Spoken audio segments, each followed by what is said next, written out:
Go. So hi, my name's Wygonik. Today we're going to be talking about the soy allergy diet. So a quick preview, we're going to be going over what soy is, what a soy allergy is, what a soy allergy diet is, a day of soy-free food, finding soy-free foods and taste testing, the pathology of the soy allergy, incidence and statistics, challenges and barriers of the soy allergy and application to nursing. So first, what is soy? Soy comes from the soybean and is the soybean is a member of the legume family, and legumes include beans, peas, lentils, and peanuts. And like I said, soy is a product of soybeans. It's extremely common in many different foods, and it's even recognized as a versatile food ingredient, and it has a wide variety of functional and nutritional properties. So soy allergy is simply an intolerance to soy. Just like the soy ingredient, it's a very common food allergy. And it often starts in infancy due to a reaction from soy-based formula. So what happens is the immune system sees certain soy-based proteins as harmful, and it'll cause the body to release histamines and other chemicals, which are responsible for some of the symptoms that people undergo. Okay. So the soy allergy diet, it's basically just eating foods free of soy. So you want to avoid soy products, anything saying soy, and it can be difficult to spot sometimes, so you want to carefully read labels. And like with an infant, you want to choose breastfeeding over formulas because a lot of formulas are soy-based. And also keep an eye out for artificial and natural flavoring because that could mean there's soy in the product. Okay, now we're going to hear from Mackenzie.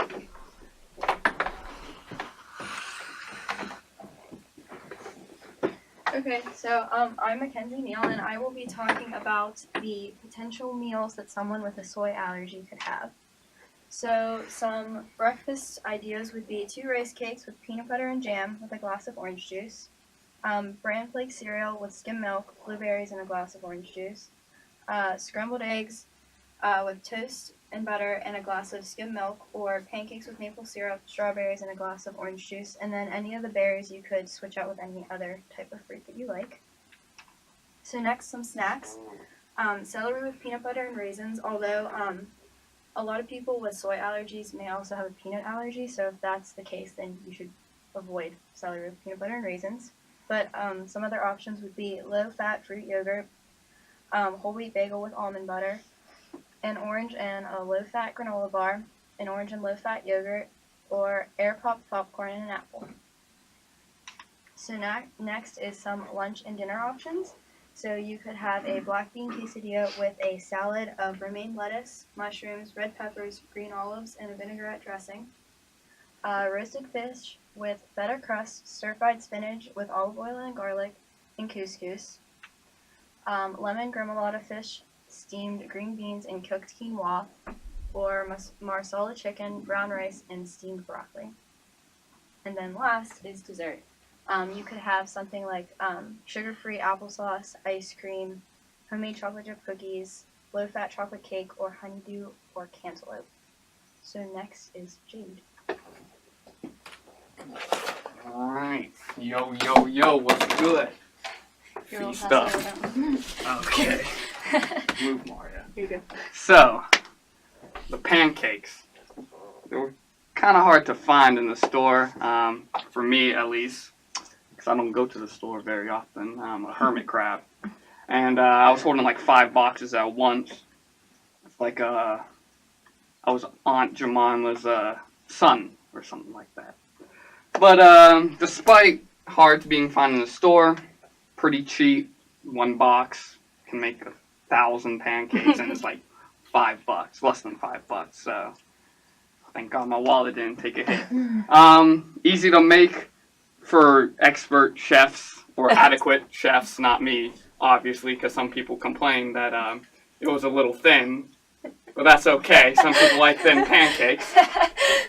Hee hee. We're gonna get to the reviews. Keep going. Yeah. Shut up. And last, it's yummy in the tummy. I had some this morning. So, yum. Yeah. So how y'all like it? I think it tastes like a normal pancake. It just cooks differently. Like, I think I think if it was like a normal pancake, it would be like more fluffy. Fluffier, yeah. Yeah. I think it tastes pretty much the same as well. Yeah. I feel like maybe like it wasn't as sweet, but that maybe Yeah. because we didn't eat it with maple syrup. But Yeah. it tastes pretty similar to a normal pancake.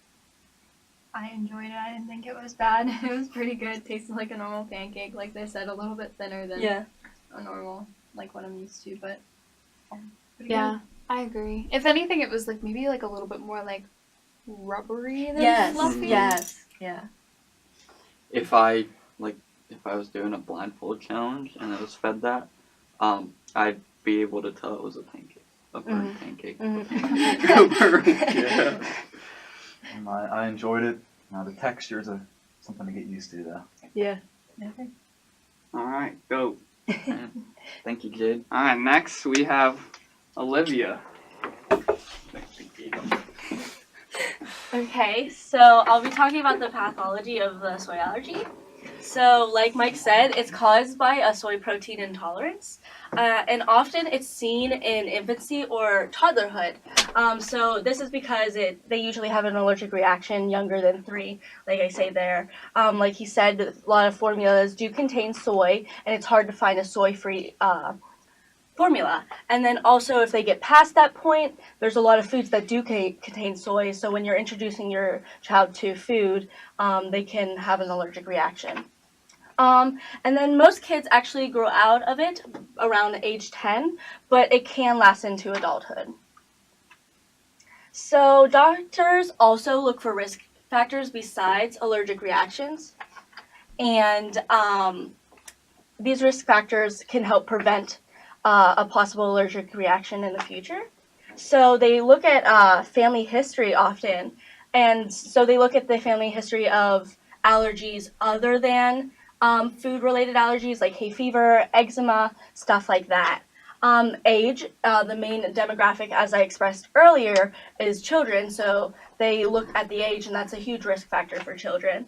And then other allergies are also huge. Like she said, peanut allergy is a big thing, but also if they're lactose intolerant, they have celiac disease, or they're allergic to other legumes. And if they have multiple risk factors, they can be tested by an allergist, and usually this is a specialized nurse of some sort, or a doctor. And the 2 tests that are available are skin tests, which you can see here, and blood tests, and Larissa will be talking about those in further detail. An allergic reaction for this is really not so much as serious as like other things like peanut allergies, but it's more so uncomfortable. So some common symptoms are like tingling of the mouth, a lot of hives show up. There's swelling, and you can see this baby's kind of swollen up, wheezing and runny noses, and diarrhea, nausea, abdominal pain, a lot of stuff with the digestion, and skin redness like you can see here. But there are, in some cases, anaphylactic shock, which is very dangerous because it's characterized by the swelling of the throat, so you can't breathe, and their body goes into shock, so their blood pressure drops abnormally low. And that reason is usually it coincides with asthma or a peanut allergy or another food allergy that's more serious.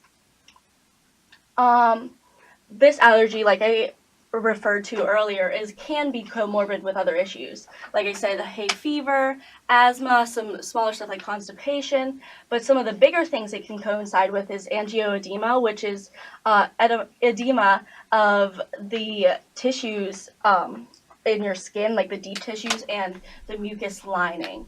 And then the big one where there's a lot of like support groups and stuff like that is food protein induced enterocolitis, which is malabsorption syndrome of the small intestine and the colon. And really there's not much other treatment other than avoiding soy. Okay, next we have Amanda. So, I'm going to be talking about food allergies and the soy allergy, the statistics with those, and how the soy allergy plays into these statistics. So, there's over 170 different foods that have been reported to cause allergic reactions, but the 8 major ones are milk, soy, egg, peanuts, tree nuts, wheat, fish, and shellfish, because they account for more than 90% of the food allergic reactions. And also, sesame is an emerging concern. So it's estimated that 15 million Americans have food allergies. 5.9 million are children under the age of 18. 30% of children with food allergies are usually allergic to more than one food.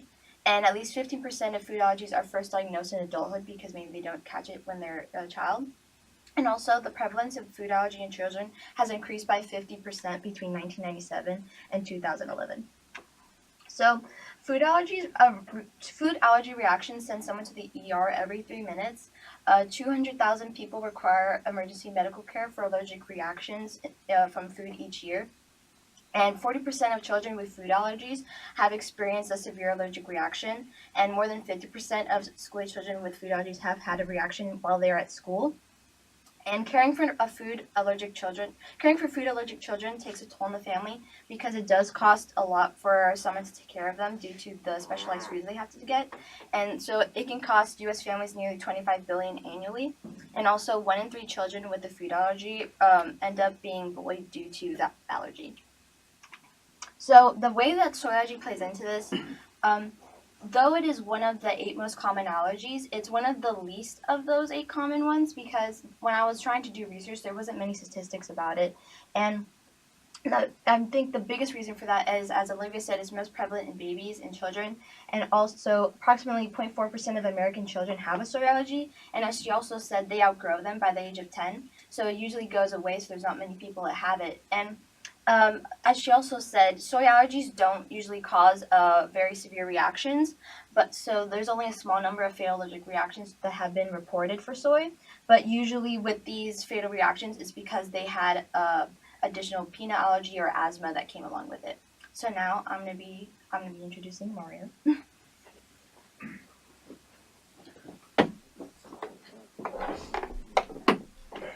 So I'm going to talk about some challenges and barriers of the soy allergy. So the major challenge with the soy allergy is proper label reading. So whenever you purchase packaged food, you need to carefully read the label in its entirety for any mention of soy.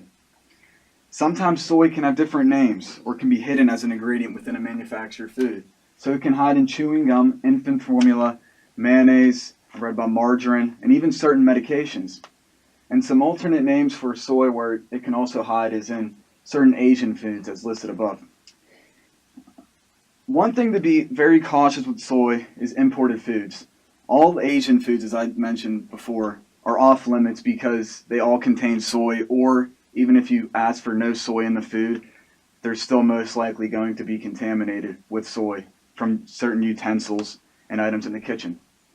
And also, this can affect a person's cultural identity, which can adversely affect their personality, resulting in a state of apathy.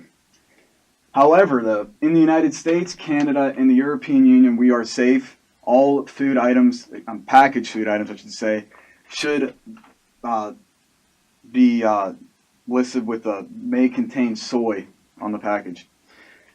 Next slide. As I said earlier, too, we should follow some sanitation protocols. So soap and water should be our best friends in the situation. We should always thoroughly wash our hands before and most importantly after eating, because if we somehow touch soy during the process of preparing food, maybe it wasn't for us, our foods are then contaminated, which would then affect us. And then we should be vigilant of younger children. You have to supervise them and be aware of their surroundings as well as educate them. And then lastly, we need to be aware of cross-contamination. So do not let soy come in contact with our own food. So for example, if someone uses a spoon to take out hummus in a bowl, you have to make sure that you wash that spoon because it then is infected. And now I'd like to introduce Larissa.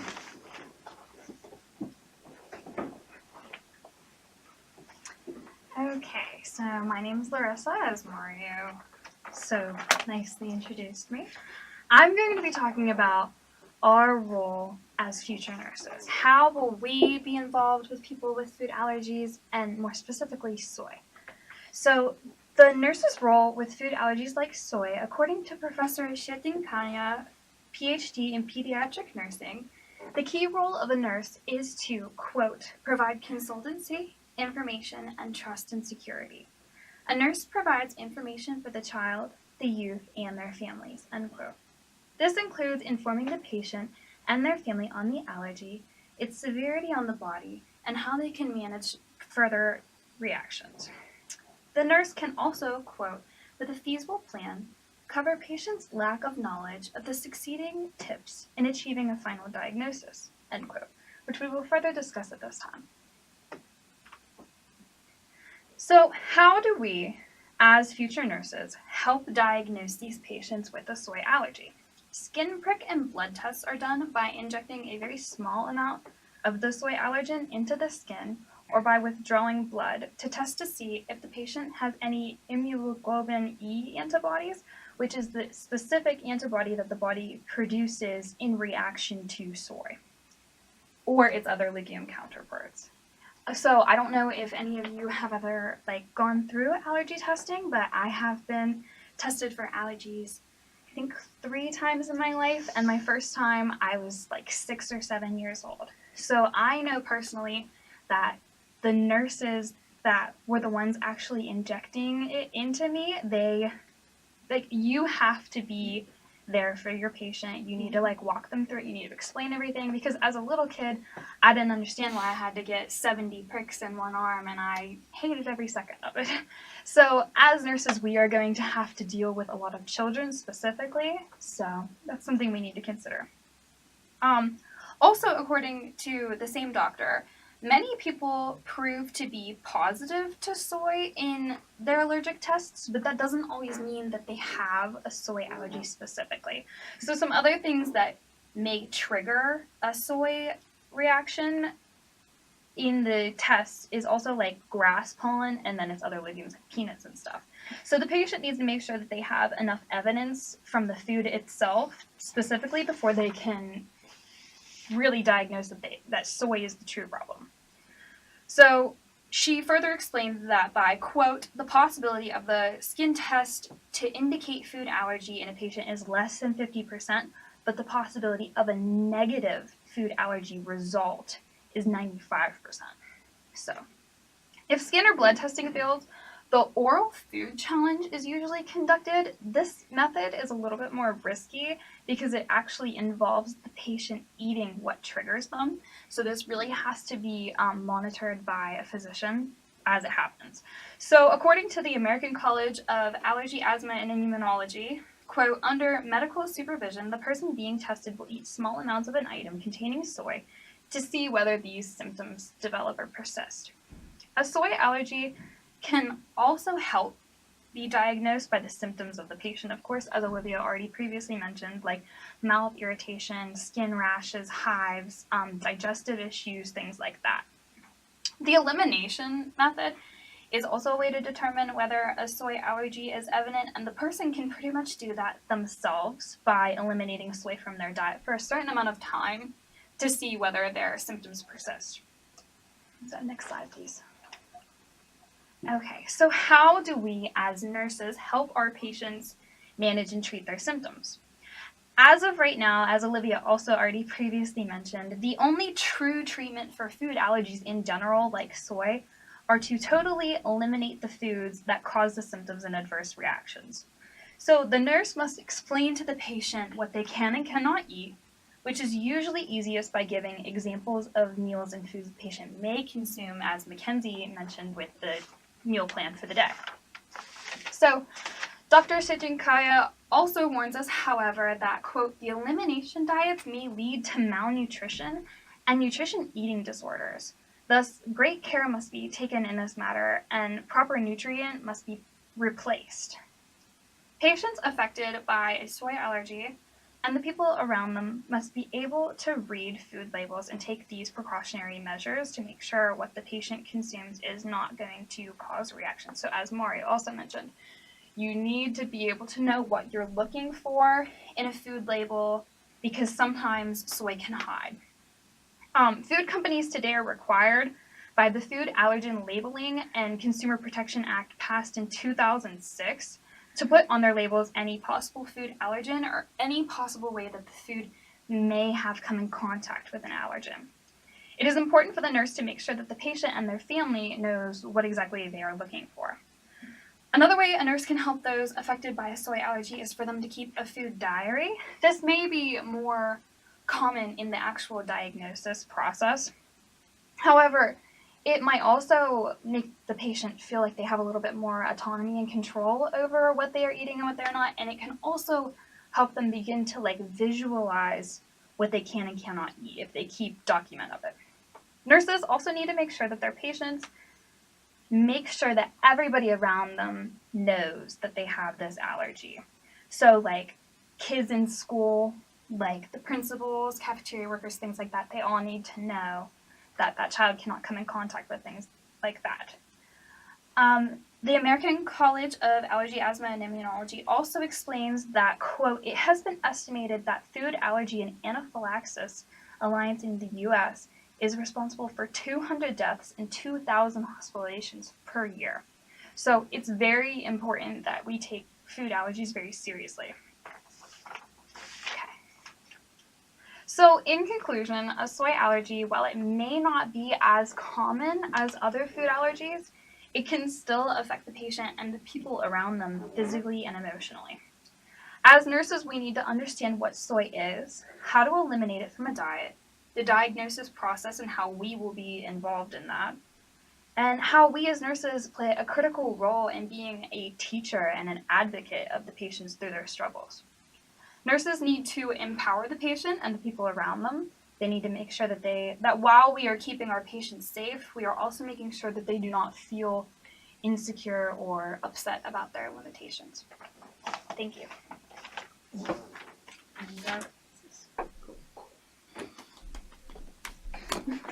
Good job, everyone.